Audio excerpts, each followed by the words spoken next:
your next project, because often people in a stage like this, they're just kind of frozen. But you were thinking about next project. What do you see as like the next immediate project? What's hitting you right now? Probably the tsunami song that we want to do to raise money for tsunami, because Africa, I think it was it Madagascar? One of those countries. Indeed, Madagascar. Somalia and Madagascar was hit very hard, and they never talk about that the way they talk about the other countries. Now we have, my heart is going out for everybody, but at least when they distribute the truth, distribute it right, and they never talk about what the devastation down in Africa. So I want to do something for that. And of course, I've been working on planning a resort that I'm building down in Africa. A beautiful hotel and just a beautiful setting for people and families, and just something beautiful down there. They have a lot of beautiful places down there, but I want to do something that's more international, you know? Well, you know what's interesting about the tsunami with this huge natural disaster?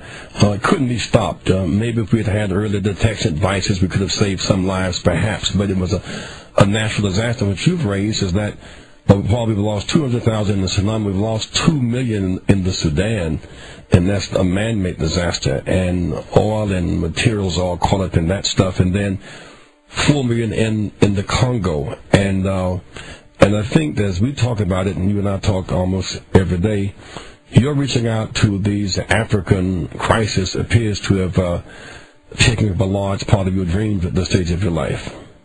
Yes, it has, because Jesse, in my heart, in my deepest of heart, I really love Africa, and I love the people of Africa, and that's why whenever I get the chance, my children and I, we jump on the plane and we fly to Africa and we vacation there.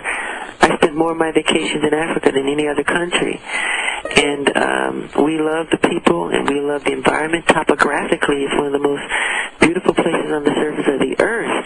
They never show the sandy white sugar beaches, and it's there. They never show the beautiful, the landscaping. They never show the buildings, the metropolis of Durban, Johannesburg, Cape Town, Kenya, the Ivory Coast, Rwanda. They never show how beautiful the place is. It is really stunningly beautiful. And I want to heighten that awareness with what I'm doing, and that's been my dream for many, many years.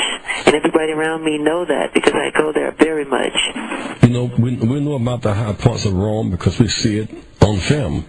That's right. We know about the high points of Britain and the palace. We see it on film on Paris.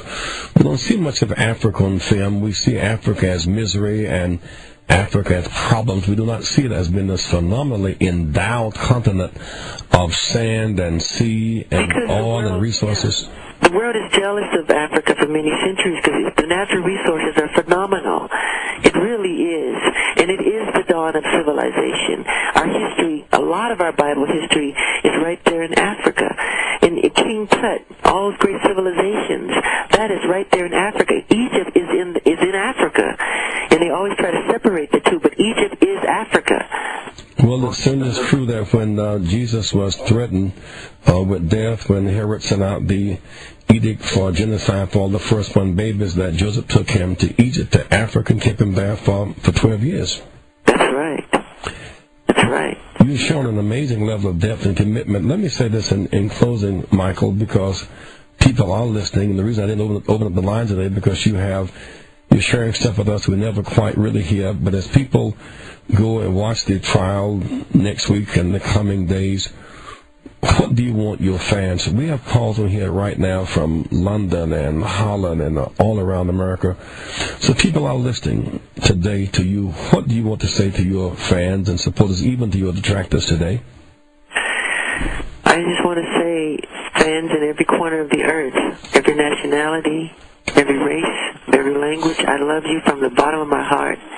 Thank you for your love and support and understanding during this trying time. I would love your prayers and your goodwill. And please be patient and be with me and believe in me, because I am completely innocent. But please know a lot of conspiracy is going on as we speak. Well, it's Easter time.